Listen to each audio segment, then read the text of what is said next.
곽종근 전 사령관의 진술이 좀 엇갈린 게 있었다라는 말씀을 해주셨어요. 그러니까 오염 가능성이 있다는 말씀을 드리는 거고요. 예. 그런데 이제 그때 그런 말씀을 하시고 나서 김명주 의원이 이제 국회의원이냐라고 해서 바로 잡아주죠, 사실상에. 뭐 그것이 맞는지 요원이 맞는지 모르겠습니다만 하여튼 대화의 내용을 보면 그렇다는 거예요. 그다음에 이제 국회에 출석해가지고 현안 질의에 답을 할 때도 보면 처음 통화한 내용에 대해서는 얘기를 합니다.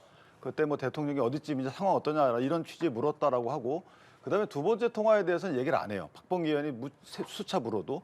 그러다 이제 휴식을 갖고 나서 박범계 의원이 그 3층에 찾아갔다는 거잖아요. 찾아가서 무슨 말을 나눴는지는 모르겠지만 어쨌든 상당히 여러 얘기를 하고 나서 그다음에 진행된 국회에서의 현안 질의 과정에서 또 얘기를 합니다. 지금 같은 얘기를 하고 시작한 거예요. 예. 그 다음에 이분이 구속이 된 게 17일 날 구속이 됐어요. 구속된 이후에 이제 검찰 신문을 받았겠죠. 그러니까 검찰 신문 조서는 어찌 보면 오염된 이후에 작성된 신문 조서일 수도 있다라는 거예요. 저희가 보통 사법 체계를 진행하는 과정에서 보면 이 진술이 가공됐는지 오염됐는지 여부에 대해서 상당히 주의를 기울여야 되는 부분이 없지 않아 있어요.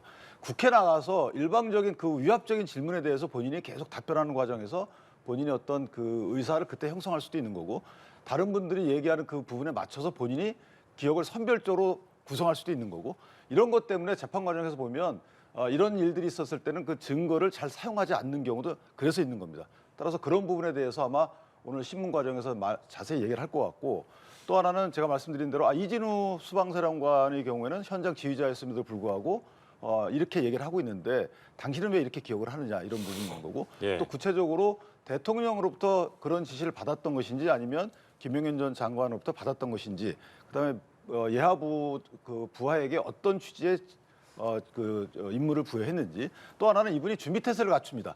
그러니까 그 공소장에 보면 여러 번에 걸쳐서 모임을 했다는 거예요. 대통령도 김용현 전 장관과 준비를 했다는 거죠. 그럼 준비 과정에서 어떤 준비를 했겠습니까? 앞으로 계엄이 선포가 되면 어떻게 하라 이런 모의를 했을 거잖아요. 그렇다면 거기에 따라서 어떤 명령을 하달했는데 그 당일 날에는 어떤 사유 때문에 대통령 전화까지 받았는지 또 여기가 약간 좀 그 이례적인 부분이 없잖아요. 있단 말이죠. 여기에 대한 신문도 좀 이어지지 않을까 싶습니다. 예.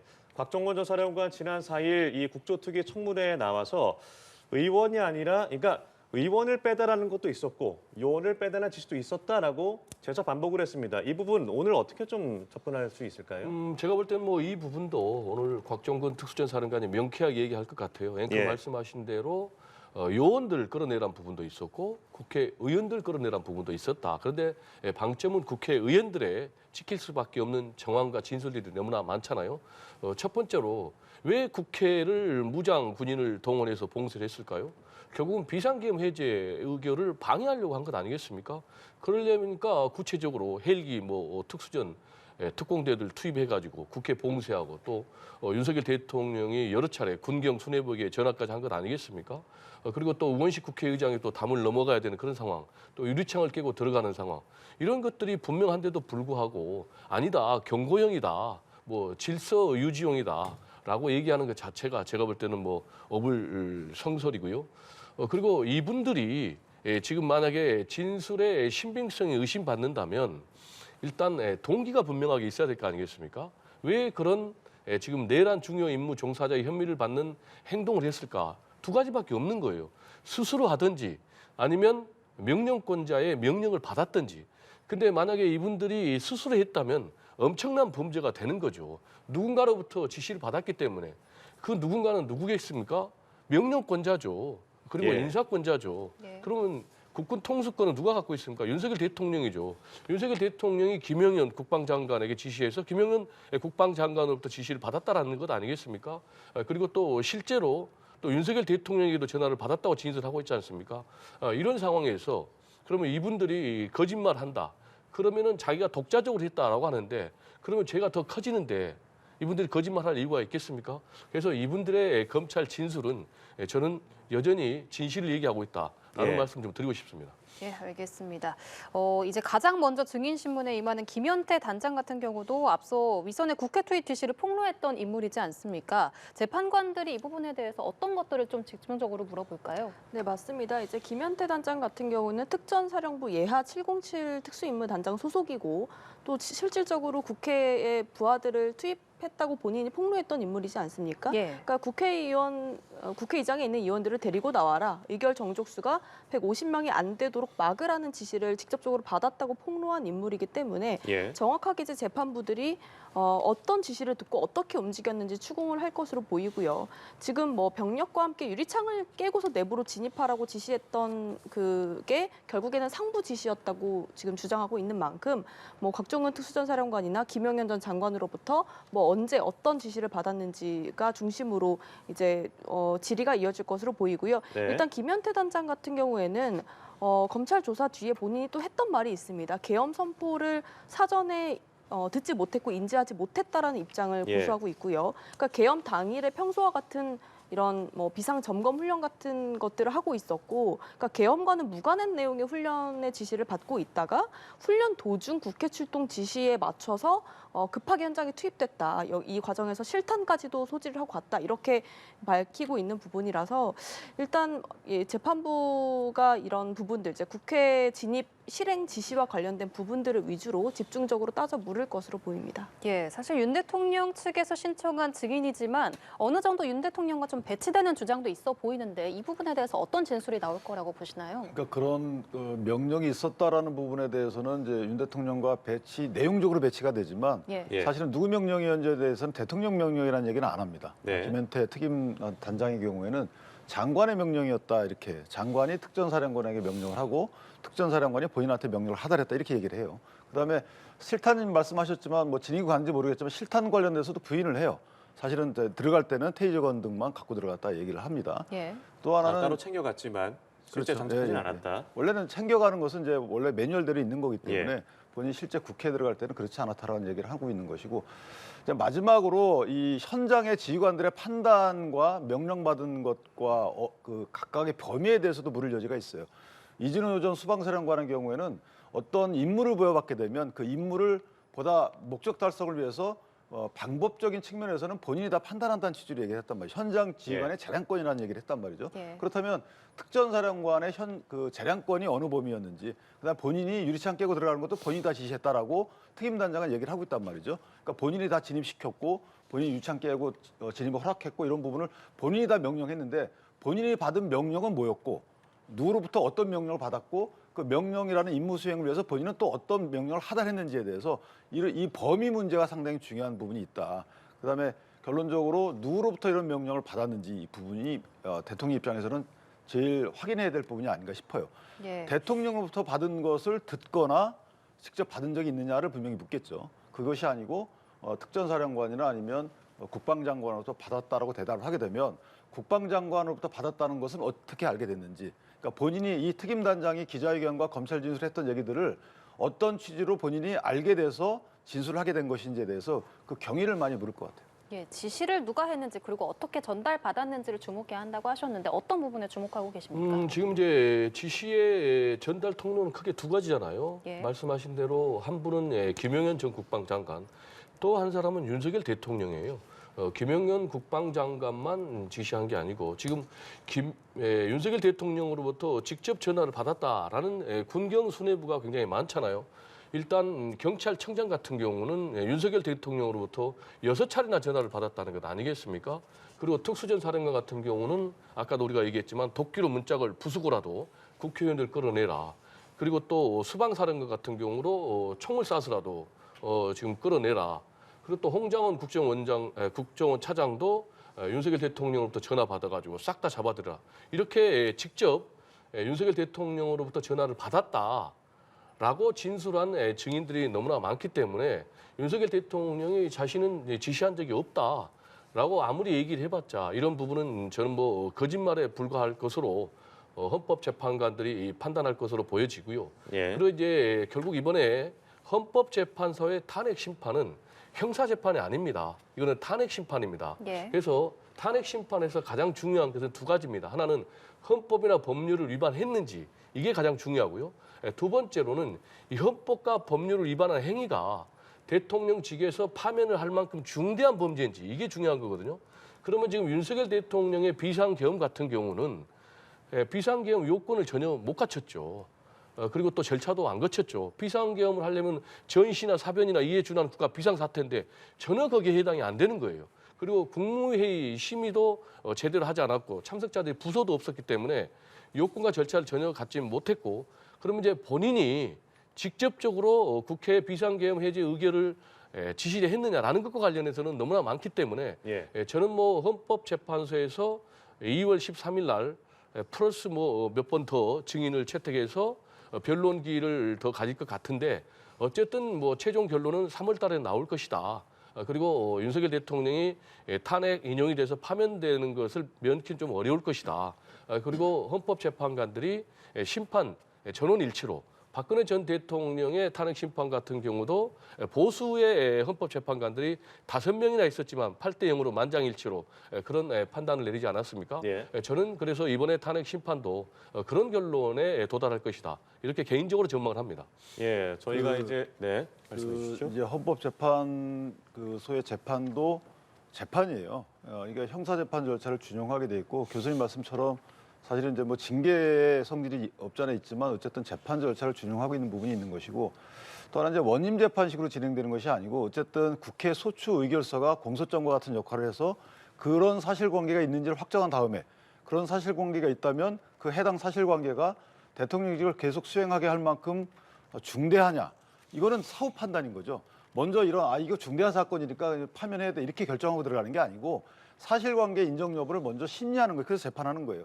그러니까 예. 사실관계 인정 여부 심리와 관련돼서 가장 중요한 것이 증언이고요. 그 증인신문을 듣는 거죠. 그렇기 때문에 증인들의 증언 과정이 만약에 오락가락하거나 또는 믿지 못할 사정이 있거나 또는 이전에 했던 진술과 다른 진술이 나오면 또 다른 증인들을 이용한 다른 증거를 통해서 그 말이 맞는지 여부에 대해서 또 판단 절차가 또 진행돼야 되는 거예요. 이것 듣고 끝 이렇게 하면은 이건 재판이 아닌 거죠. 예. 오늘 출석하는 이 3명의 인원들 김현태 707 특임 단장 그리고 곽종근 특수전사령관, 박춘섭 대통령 경제수석이 있습니다. 사실 박춘섭 대통령실 경제수석은 비상계엄 상황과 관련해서 그렇게 많이 거론됐던 인물은 아닌데 이 윤석열 대통령 측의 신청으로 인해서 증인으로 채택이 됐습니다. 박춘섭 대통령실 경제수석에 대해서는 윤 대통령 측이 증인으로 신청한 그 이유 뭐라고 볼 수 있을까요? 네, 일단 뭐 헌재에서는 정확한 채택 취지에 대해서는 밝히지 않고 있는데 예. 다만 이제 국회 예산 감액과 관련된 부분이다 이렇게 밝혔습니다. 아무래도 박춘섭 대통령실 경제수석 같은 경우는 이제 경제 분야 담당 수석인데다가 윤 대통령 측에서 신청한 증인이지 않습니까? 그래서 이 윤 대통령 공소장에도 나왔다시피 윤 대통령이 이 계엄을 선포하게 된 배경 중에 하나에 주목할 필요가 있는데요. 그러니까 당시 이제 윤 대통령의 국정 상황에 대해서 어떻게 인식을 하고 있었느냐를 봤을 때 이제 국회 정부 예산안에 대해서 증액 없이 감액이 된 부분, 그러니까 야당 예. 단독으로 처리돼서 뭐 정부와 야당 갈등이 심화됐던 부분, 뭐 이런 부분이 윤 대통령이 계엄을 선포하게 된 배경이라고 검찰 공소장에 나와 있기 때문에 좀 이런 부분들을 윤 대통령 측에서 이 박춘섭 경제수석을 상대로 집중적으로 질의하면서 이게 예. 좀 계엄의 적법 요건이 되느냐, 당시 윤 대통령이 왜 계엄을 구상하게 되었느냐, 좀 이런 부분을 집중적으로 질의를 할 것으로 보입니다. 예, 오늘 이제 10시 30분에는 김현태 707 특임 단장 그리고 2시에는 곽종근 육군 특전사령관, 3시 30분에 박춘섭 대통령실 경제수석이 증인신문에 나설 것으로 보입니다만 지난 5차 변론길에서 본 대로 좀 시간이 좀 연장되거나 길어질 수도 있을 것 같습니다. 박춘섭 대통령실 경제수석에 대해서는 어떤 좀 진술 신문이 이어질 것으로 좀 예상하세요? 결론적으로 이제 비상계엄 선포 요건이 헌법에 정해져 있잖아요. 예. 전시사변 이에 준하는 국가 비상 사태에 이제 임해야 되는 건데 그 국가 비상 사태에 해당하는지 여부에 대해서 헌법재판소 재판관들에게 이제 어필을 하는 거죠. 그 예산 감액이 되고 예산 감액 이전에도 사실 경제와 관련된 여러 가지 어려움 상황이 있었다. 그래서 이 예산이 감액이 되면 그 여파가 어떻게 미칠 것이고 그 여파에 따라서는 국가가 상당히 어려워질 수 있다.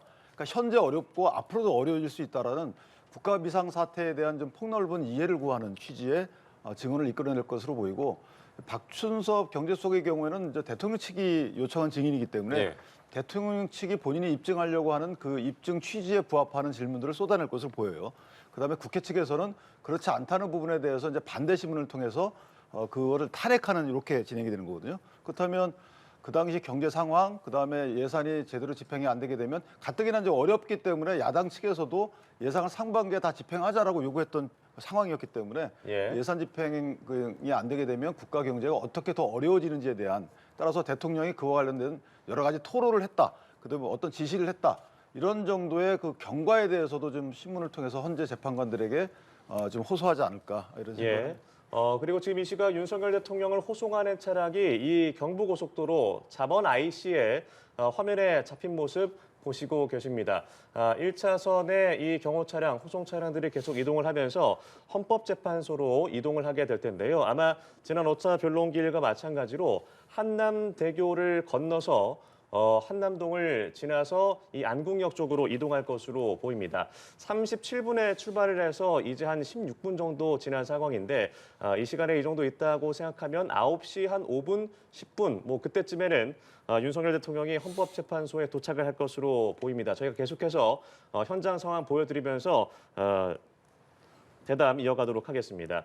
박춘섭 경제수석과 관련해서 어떤 신문이 있을 것인가, 어떤 증언을 요구할 것인가도 궁금한데 어떻게 생각하시는지요? 지금 이제 윤석열 대통령은 비상계엄 선포가 정당하다라고 계속 주장을 하고 있는 것 아니겠습니까? 예. 그리고 또 사법의 대상이 아니다라고 주장을 하고 있기 때문에 본인이 비상계엄 12월 3일 날 단행했던 것의 정당성을 주장하기 위해서 헌재에서 결국 박춘섭 경제수석을 증인으로 요청한 것이 아닌가 이렇게 생각이 되고 지금 윤석열 대통령의 비상계엄과 관련해서 크게 세 가지를 얘기하고 있는 것 아니겠습니까?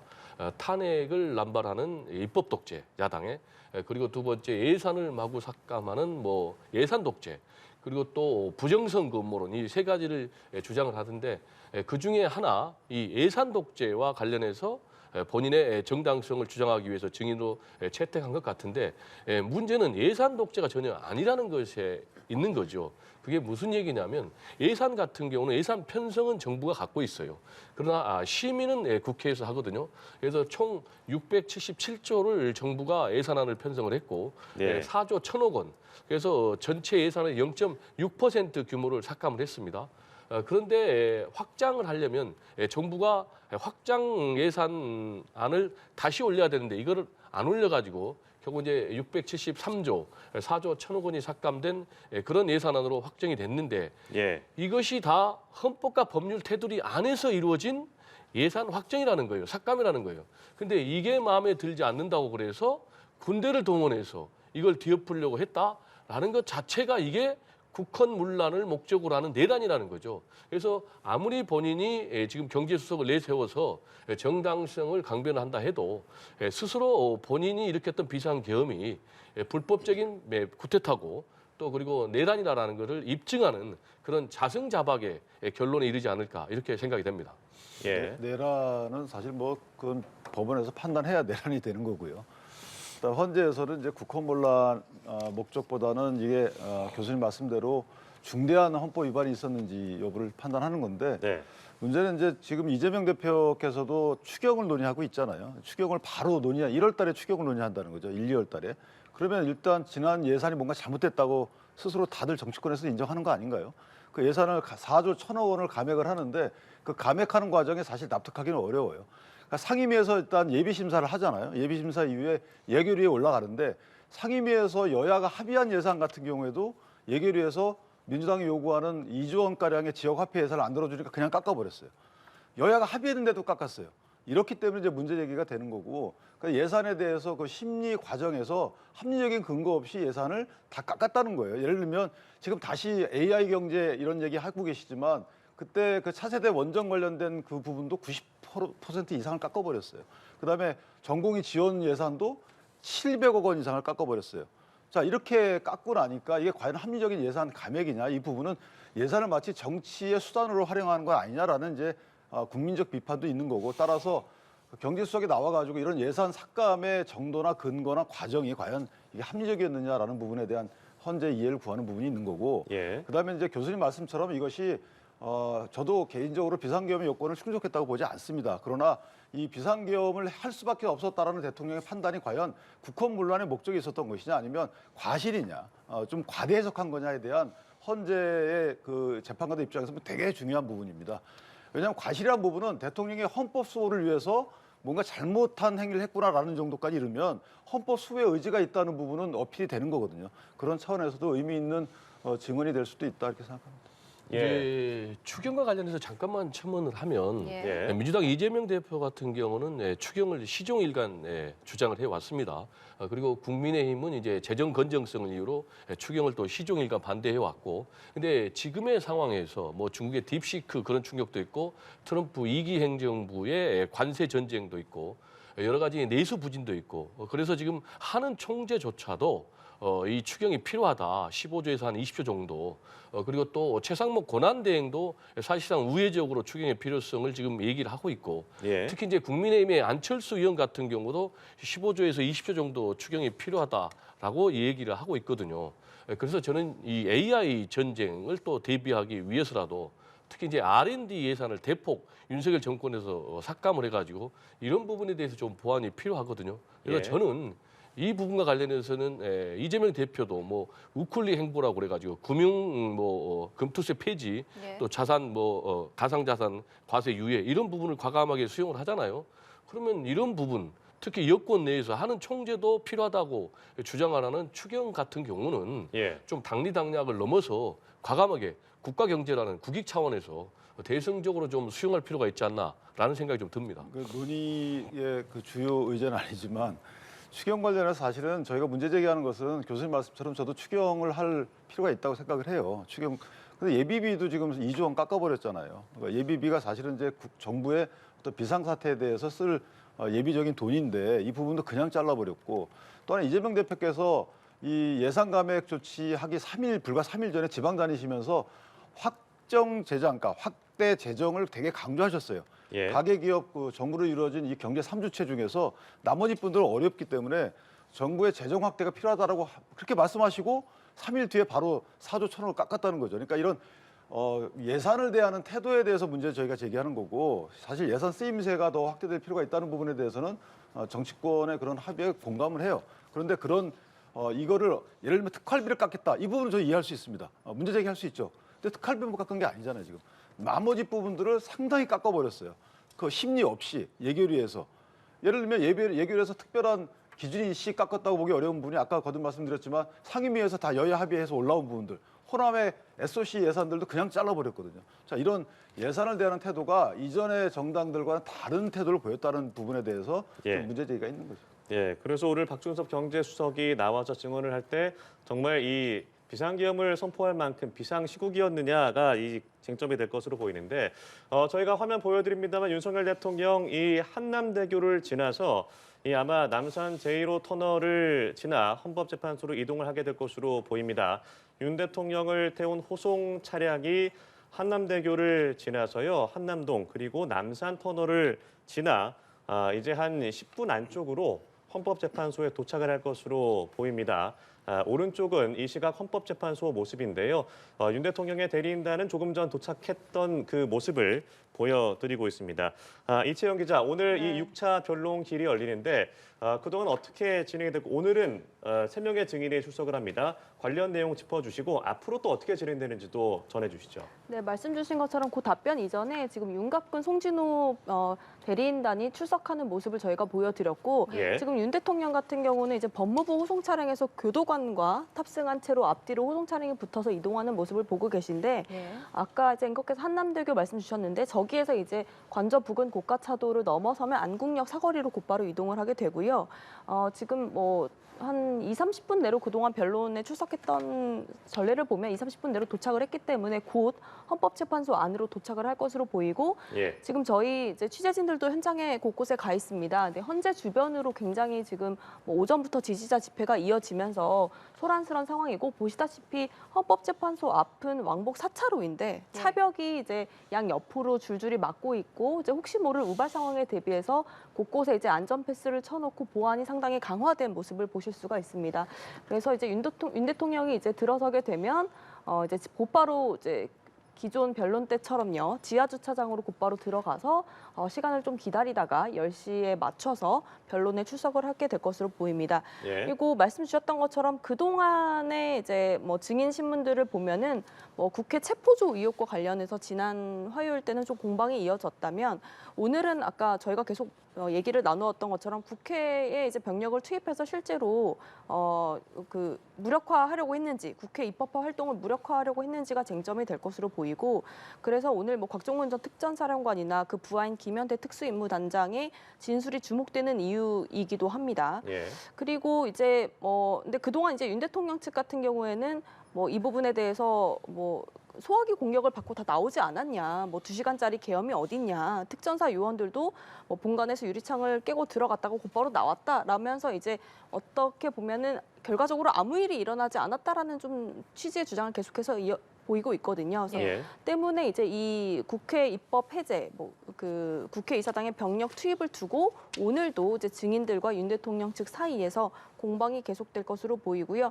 이제 오늘이 이제 어떻게 보면 탄핵 심판의 반환점이라고 볼 수가 있습니다. 왜냐하면 현재까지 채택된 증인들이 14명 정도가 되는데 네. 오늘 심판이 이어지게 되면은 7명에 대한 증인 신문이 마무리되는 것이고요.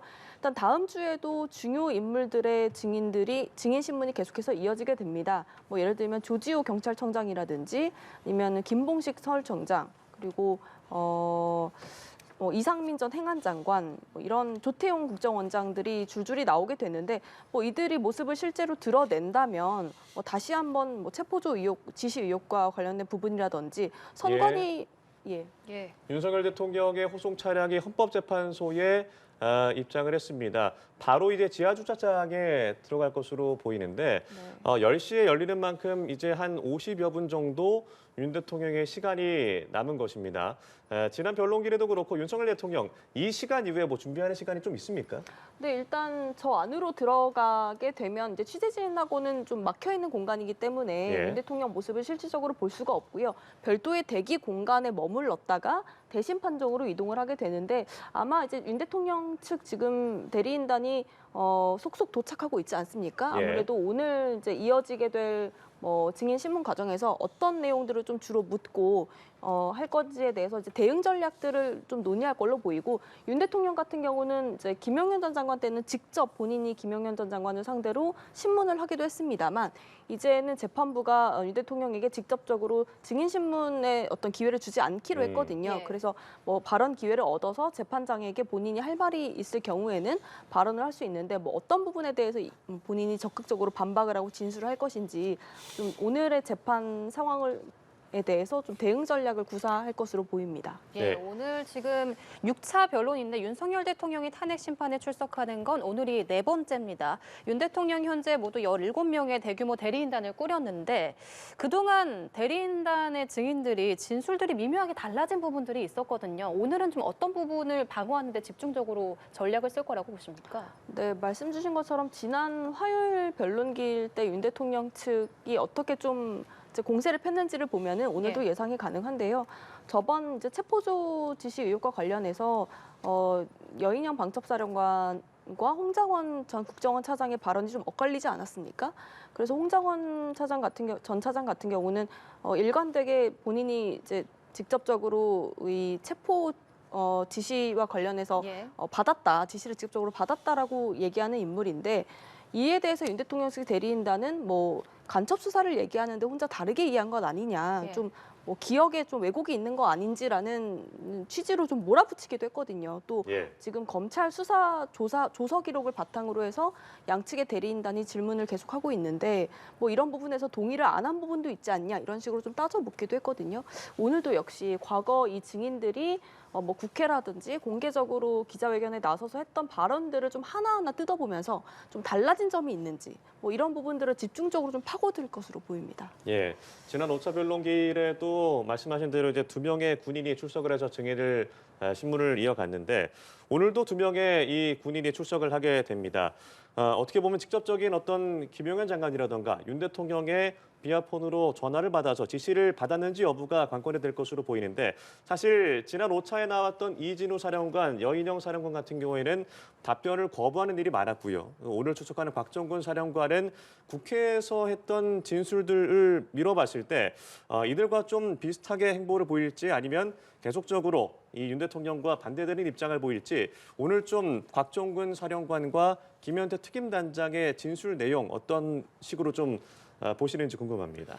곽종군 전 사령관은 대통령 측 그 신문에 대해서는 조금 말을 아끼겠죠. 왜냐하면 대통령 측 신문의 목적은 뭐냐면 뭔가를 입증하려는 목적이 아니에요. 주신문이 아니다 보니까 예. 주신문은 뭔가 입증하려고 이렇게 그 주장하는 쪽이고 반대 신문은 그분이 했던 말에 대해서 또는 증언에 대해서 그 신빙성을 탄핵하거나 논리적인 모순을 제기하거나 경험칙에 반하는 내용을 제기하는 거예요. 예를 들면 그 당시에 뭐 내가 A 지역에 있었는데 B 지역에 있었다는 진술을 A 지역에 있었다는 여러 가지 정황적 증거를 들이밀면서 그 이전의 진술을 탄핵하는 이런 방식인 거죠. 그러니까 곽종군 전 사령관의 경우에는 일단 진술의 오염 문제를 많이 집중적으로 제기할 부분이 하나 있는 것이고 예. 그다음에 제가 아까 말씀드렸지만 공소장 기재 내용 등 검찰 수사 내용 등을 보면 상당히 여러 번 모였다라고 써놔요. 그럼 모여서 무슨 얘기를 했는지를 봐야 될 거 아니겠어요? 그 모여서 한 얘기 중에 국회 봉쇄 내지 국회 봉쇄에 실패하게 되면 국회의원들 끌어내려고 하는 이런 어떤 그 여러 가지 얘기들이 오갔었는지 사실은 계엄의 목적이 국헌문란의 목적이었다면 그럼 애당초에 서로 간에 얘기할 당시부터 그런 건 당연히 얘기했어야 되는 거 아닌가요? 만약에 우리가 병력이 출동하는 목적이 가가지고 국회 봉쇄를 하고 예. 국회 봉쇄에 실패하게 되면 찾아가서 국회 계엄 해제 요구 결의안이 가결되기 전에 그걸 방해하고 의원들을 끌어내고 이런 것들은 단계적으로 원래 다 얘기가 됐어야 되는 거잖아요. 만약에 국헌문란의 목적으로 계엄을 한 것이라면. 자, 그런 부분에 집중적으로 이전에 무슨 얘기를 했는지 어떤 얘기를 오갔는지 이런 것에 대해서 사실은 집중적으로 물어야 되는 것이고요. 따라서 현장 지휘관이 아닌 특전사령관에게 전화를 통해서 이렇게 해라라고 대통령이 지시할 만한 특별한 사정이 있었는지 사정 변경 여부가 또 문제가 되는 거고요.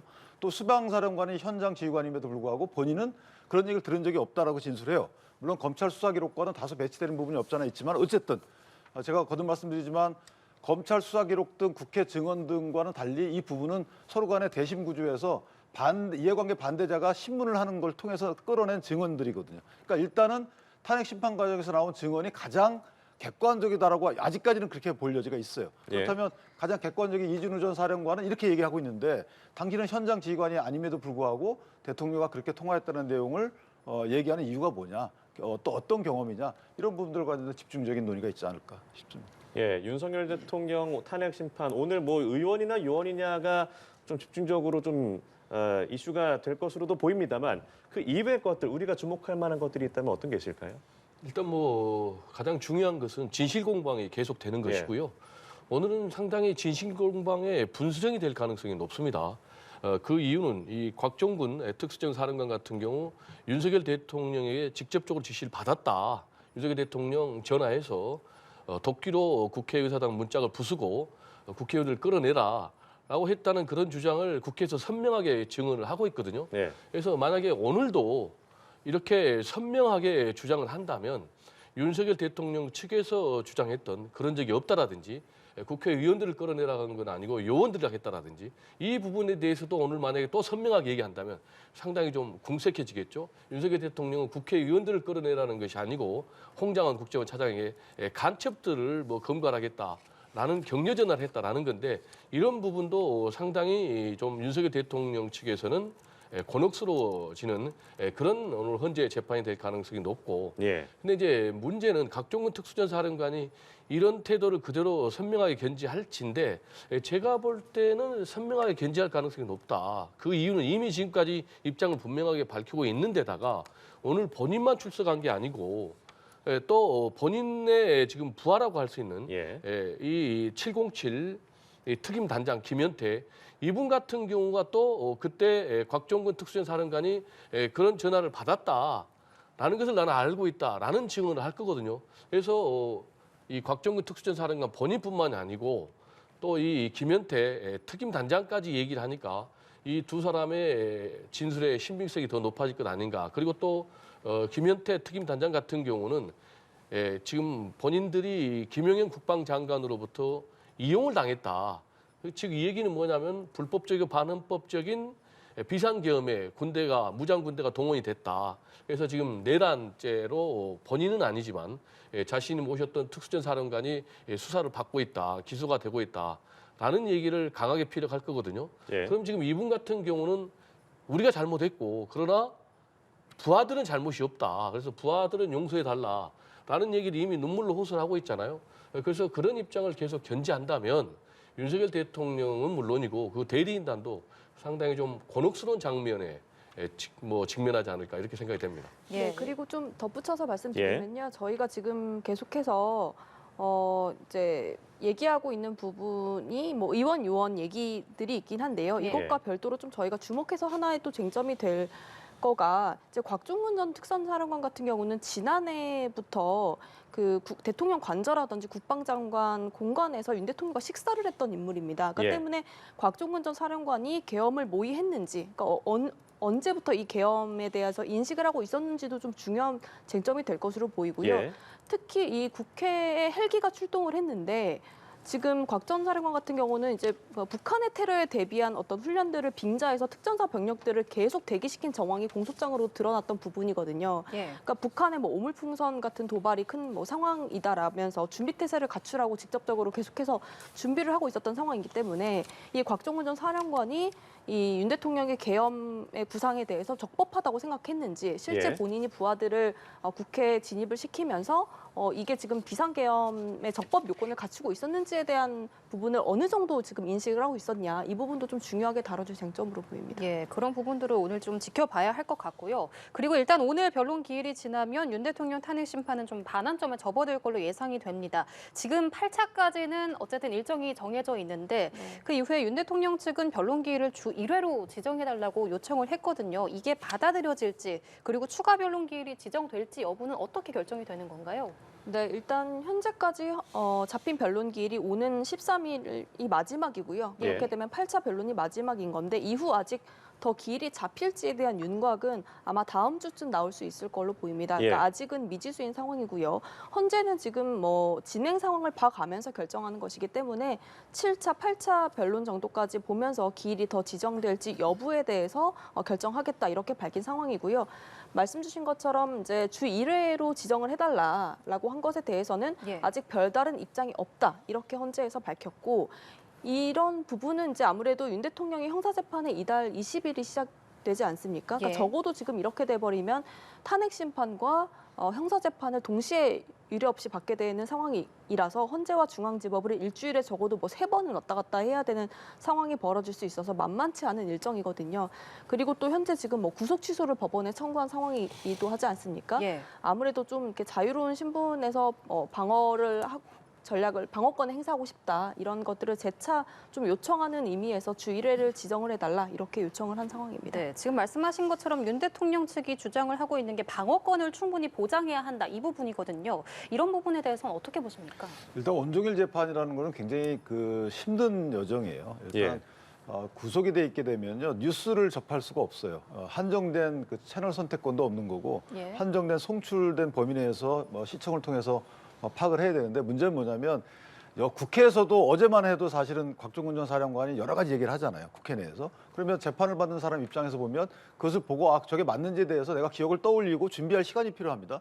근데 저거를 수감비에서 볼 수가 없어요. 그러니까 오늘도 일찍 나와서 한번 변호인들과 어제 있었던 곽종문 전 사령관의 여러 가지 국회 내에서 진술 등을 상의를 하겠죠. 이런 식으로 갇혀 있게 되면 이게 이제 다른 재판과 달리 온 국민의 그 관심이 집중되어 있는 거고 여러 가지 재판 관련 자료들이 여러 군데서 나오는 상황이기 때문에 뉴스 보는 것은 필요한 거죠. 그런데 뉴스를 볼 수 없는 상황이라서 누가 어떤 말을 했는지에 대해서 수사 기록 이외에 또는 헌법재판소 심판 기록 이외에 또 다른 자료 접근권이 제한되어 있는 상태죠. 따라서 저 부분은 헌재가 좀 유념을 해줄 필요가 있다는 생각이 들고 일주일에 2번인데 그 일주일에 2번이 온종일 재판이 아닌 2번에서 온종일 재판인 2번으로 바뀐 거죠. 네. 그러면 사실은 일주일에 4번씩이라고 보셔도 되는 거예요.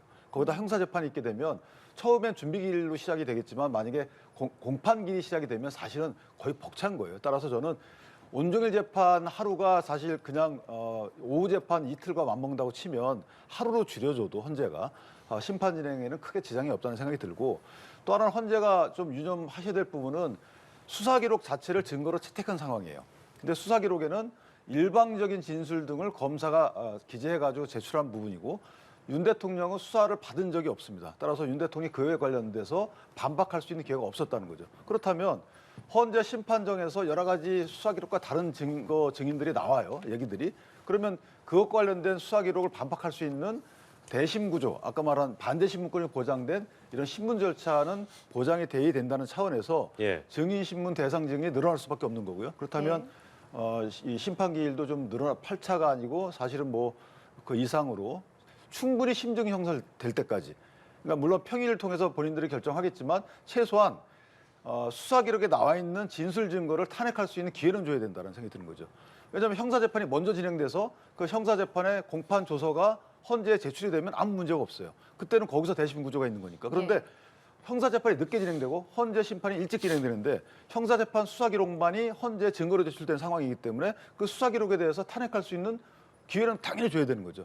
이런 것들은 아마 재판관들께서 좀 고려하시지 않을까 그렇게 생각합니다. 네, 지금 형사재판과 탄핵심판의 순서 이야기도 해주셨는데 어떻게 보시는지요? 네, 박근혜 전 대통령 같은 경우도 탄핵 심판이 먼저 종료가 되고 그다음에 이제 특검에서 수사를 받았으니까 제가 볼 때는 이제 형사 재판 같은 경우는 뭐 대법원 3심까지 가려면은 뭐 3년 이상 시간이 흐를 가능성이 있기 때문에 그러면은 국정 혼란이 굉장히 장기화되고 더 심각해지지 않겠습니까? 그래서 헌법재판소가 신속 또 공정 이 두 가지 원칙을 가지고 굉장히 빠르게 집중 변론을 해서 판단을 내리겠다라는 태도는 저는 개인적으로 찬성을 하고요. 다만 윤석열 대통령 측에서는 지금 시종일관 이른바 헌재 흔들기를 통해서 헌법재판관 개개인에 대해서 뭐 인신공격을 굉장히 하고 있거든요. 그렇게 되면서 심지어는 지금 뭐 헌법재판소의 최종 판결 어떻게 날지는 모릅니다만은 지금 뭐 여러 가지 정황으로 보면은 파면이 인용이 될 가능성이 높은데 네. 탄핵의 결론이 나와도 수용하지 않을 것처럼 지금 행동을 하고 있는 이런 것은 굉장히 바람직하지 못하다. 이렇게 사법부의 권위를 완전히 땅에 떨어뜨려서 짓밟은 이런 태도들이 결국은 이제 서부지법의 폭동 사태까지 나온 것이 아닌가 예. 이렇게 우려가 되고요. 이런 부분은 만약에 본인들이 어떠한 경우에 있더라도 지금 뭐 지금 또 어쨌든 대통령 아니겠습니까? 예. 헌법소의 최고 책임자 아니겠습니까? 그래서 좀 금도를 지켜야 된다라는 말씀을 드리고 또 피의자 또는 뭐 피고인 또는 피청구인의 방어권 보장해야 된다. 저는 이거는 뭐 100% 동의를 하는데요. 그렇다면 윤석열 대통령 같은 경우는 피의자 방어권이 보장이 안 됐는가? 체포영장이 발부가 될 때 이의 신청을 해가지고 기각당했고 또 그리고 체포영장이 집행되는 과정에서 본인이 체포영장 적부심도 해가지고 기각을 당했고 네. 또 그리고 구속영장을 또 발부할 때 본인이 또 구속영장 실질 심사에 참석을 해서 45분간이나 반응을 했기 때문에 저는 충분히 이 윤석열 대통령의 방어권은 저는 보장이 되고 있다라는 말씀을 드리고 예. 또 다른 내란 중요 임무 종사자들 같은 경우는 검찰에 또는 경찰에 수사를 받았잖아요. 그리고 또 진술을 했잖아요. 근데 본인은 전혀 수사도 받지 않고 있잖아요. 만약에 본인의 주장대로 정정당당한 그런 비상계엄이었다라고 본인이 생각을 한다면 검찰 조사라든지 공수처 조사 받아서 자신이 진술하면 되는데 이런 부분은 스스로 자신이 뭐 진술할 수 있는 방어권을 포기한 것이 아닌가 예. 이렇게 생각이 됩니다. 알겠습니다. 방어권 포기가 아니죠. 그거는 공수처에 대한 수사권이 있는지 여부에 대해서는 논란이 그 일반 국민들, 그다음에 법조인들도 많이 있었던 부분이고 정치권만의 논쟁 대상은 아니었어요. 그리고 공수처가 수사권이 없을 수 있다는 우려를 본인 스스로 입증한 것이 이상민 장관의 경우는 다시 또 재이첩했잖아요.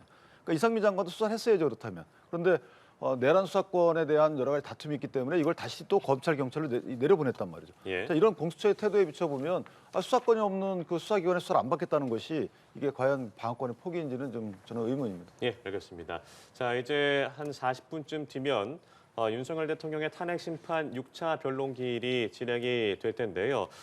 다음 주 화요일 7차, 목요일 8차가 현재까지 지정된 변론 기일입니다. 남은 7차, 8차 중요한 증인들이 또 출석을 합니다. 이상민 전 행정안전부 장관이라던가 조태용 국가정보원장이라던가 출석을 하게 되는데 어떻게 진행이 될지 한 번 더 짚어주시죠. 네, 일단 다음 주 같은 경우 또 핵심 증인들이 줄줄이 심판정에 들어서게 되는데요. 예. 일단 2월 11일 화요일 7차 변론 같은 경우에도 오전부터 변론이 진행이 되는데 이때 이제 국회 측 증인인 이상민 전 행안장관 그리고 이날 또 윤 대통령 측 증인인 신원식 국가안보실장 그리고 백종욱 선관위 보안 점검에 참여했던 보안 전문가가 또 이제 증인대에 오르게 되고요. 또 역시 이날 김용빈 중앙선관위 사무총장, 국회 측 신청 대리인이거든요. 예. 이렇게 4명이 줄줄이 증인 신문이 하루 종일 예정이 돼 있는데 아무래도 선관위 보안 점검을 참여했던 인물이나 중앙선관위 사무총장까지 부르는 거기 때문에 지금 윤 대통령이 계속해서 비상계엄 선포의 배경으로 문제 삼고 있는 부정선거론 관련한 질의와 답변이 중점적으로 쟁점이 될 걸로 보이고요. 예. 지금 조지호 경찰청장 같은 경우도 다시 증인으로 어제 채택이 돼 됐죠? 있습니다. 예. 예. 그래서 2월 13일 마지막 지금 잡혀 있는 8차 변론에서는 조태용 국정원장, 김봉식 전 서울청장, 조지호 전 경찰청장이 이렇게 3명의 인물이 증인대에 서게 되는데 지금 조지호 청장 같은 경우에는 김봉식 서울청장과 마찬가지로 별도로 삼척동 안가에서 국회 통제 지시를 받았던 인물이지 않습니까? 네. 그리고 수차례 윤 대통령으로부터 전화를 받았던 인물이고 국회의원들을 이제 다 체포해라, 포고령 위반이니까 체포해라라는 지시를 직접적으로 받았던 인물이기 때문에 다시 이 체포조 지시 의혹을 둘러싼 공방이 더 가열될 것으로 보입니다. 예, 다음 주에 있을 변론기일에 주목되는 인물들이 많이 있습니다만 어떤 인물들이 좀 주목이 되세요? 일단 선관위 관련돼서 헌재에서 채택을 한 부분이 그러니까 대통령 측에서 주장하는 부분은 그거거든요. 부정선거가 있다고 확신하는 건 아니고 어쨌든 부정선거 관련된 논란이 계속되고 있기 때문에 과연 이게 가능한 시스템인지에 대해서 점검할 필요성은 있었다. 이런 취지의 주장을 하는 거라서 예. 저는 이제 부정선거가 있었다라는 증빙하는 절차가 아니고 부정선거가 있을 수도 있는 시스템 만에 하나 있을 수도 있다라는 부분과 관련된 어떤 증거나 아니면 증언을 끌어내는 듯한 이런 정도의 그 어떤 전략을 갖고 임하는 것이 아닌가라는 생각이 들고요. 예. 그다음에 그 어떤 기자님이 정리를 하셨던데 10가지 대통령 심판단에서 주장한 부분이 있어요. 거기에 대해서 쭉 보게 되면 사실 정치권, 중앙선관위를 공격하는 양상의 대통령의 발언이 아니에요.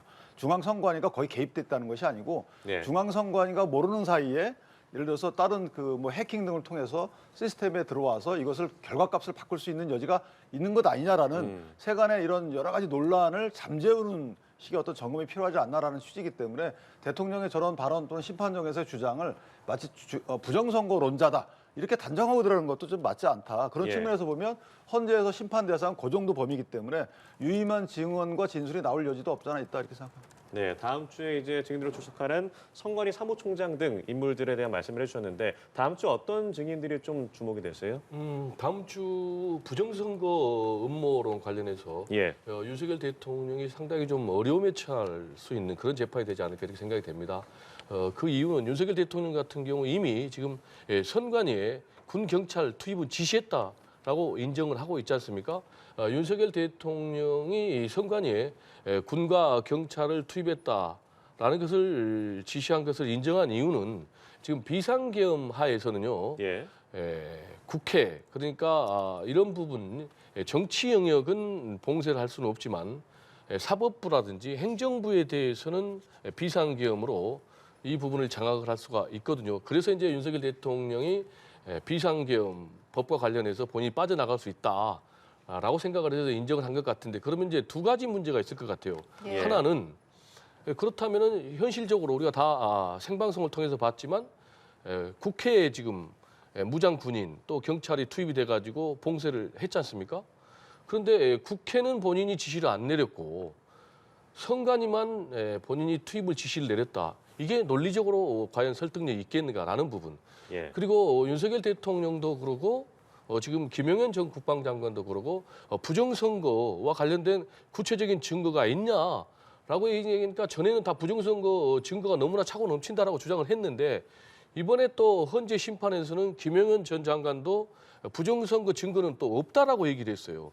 그리고 또 윤석열 대통령도 뭐 부정선거 음모론 범죄 수사하려는 게 아니고 시스템에 문제가 많아서 한번 스크린해 보려고 했다. 그래서 이 스크린의 법적 개념이 뭔지 좀 집중적으로 추궁할 것 같고 저는 개인적으로 설령 시스템에 문제가 있다 해도 비상계엄을 발동을 해가지고 군과 경찰을 투입하는 것이 과연 헌법에 맞는 것인지 법에 맞는 것인지 이런 부분도 좀 다음 주에는 좀 치열하게 헌법재판관들이 신문하지 않을까 이렇게 생각이 됩니다. 예, 뿐만 아니라 이 조지호 경찰청장이 어제 증인으로 채택이 됐고 김봉식 전 서울경찰청장도 13회 8차 변론기일에 출석을 하게 되는데 이 경찰이 출석하는 건 이번에 처음이지 않습니까? 그 안가에서 접촉했던 정황도 드러나고 있고 이 부분은 좀 어떤 질문들이 좀 오갈 것으로 보세요? 지금 경찰청장 같은 경우는 뭐 혈액암 투병 중이어서 그동안엔 증인 채택이 안 됐는데 워낙 예. 사안이 심대하니까 결국 이제 증인 채택한 것으로 보여지는데요. 조지호 청장 같은 경우는 윤석열 대통령으로부터 내란과 관련해서 6차례나 전화를 받았다는 것 아니겠습니까? 그러면 이제 이런 지시를 본인이 받았다고 헌법재판소 법정에서 증언을 하게 되면 예. 윤석열 대통령이 직접 이 불법적이고 반헌법적인 비상계엄에 개입을 했다, 지시를 했다라는 증거가 하나가 더 늘어나거든요. 그래서 윤석열 대통령이 나는 안 했다, 구체적인 지시를 그거는 뭐 호수 위에 비친 달 그림자를 쫓는 것이다라는 부분이 굉장히 좀 설득력을 잃을 것 같고요. 그리고 또 비상계엄 12월 3일 날 단행하기 전에 사전에 또 모였다는 그런 의혹들이 있기 때문에 예. 이 부분에 대해서도 뭐 구체적인 증언이 나온다면은 윤석열 대통령이 이전에 이 비상계엄을 모의했다라는 것도 하나 더 밝혀지는 그런 계기가 되지 않을까. 그래서 이 부분을 좀 유심히 지켜봐야 되겠다라는 생각이 듭니다. 예, 조지호 경찰청장은 이제 국회 측 증인이 되겠고 김봉식 전 서울경찰청장은 이 윤 대통령 측 증인으로 신청이 되는데요. 이 부분은 좀 어떻게 바라보십니까? 그러니까 이거는 이제 상당히 중요한 증인들인데 국회 관련된 국회 봉쇄와 관련된 임무는 경찰이 맡았단 말이죠. 예. 그러니까 경찰이 맡았는데 결과론적으로 보면 처음에는 완전 봉쇄로 갔다가 그다음에 국회의원들을 출입시키는 부분 봉쇄로 바뀌었다가 그다음에 또 완전 봉쇄로 바뀌어요. 자, 이렇게 세 단계로 바뀌는데 그 과정에서 도대체 어떤 이유 때문에 이렇게 바뀌는지에 대해서 물론 검찰 공소장에는 그 과정이 써 있습니다. 그런데 그 과정을 보면 누구의 명령을 받았다기보다는 자체 판단 내지 같은 직급에 있는 사람들의 조언, 권고 등을 받고 바꿔요. 그러니까 이게 원래 대통령 측 입장에서 보면 야, 대통령이 이거 지시해가지고 바꾼 게 아니고 원래 현장 지휘관의 임무 범위 내에서 본인들 스스로 적이 판단한 것 아니냐라는 취지의 주장할 여지가 있는 거죠. 따라서 예. 봉쇄 명령을 했다는 그 소추인단의 주장을 반박할 수 있는 그런 증인 신문이 나오지 않을까 싶습니다. 현재 정청래 의원을 비롯한 국회 측 대리인단이 헌법재판소에 출입하고 있는 모습 보시고 계십니다.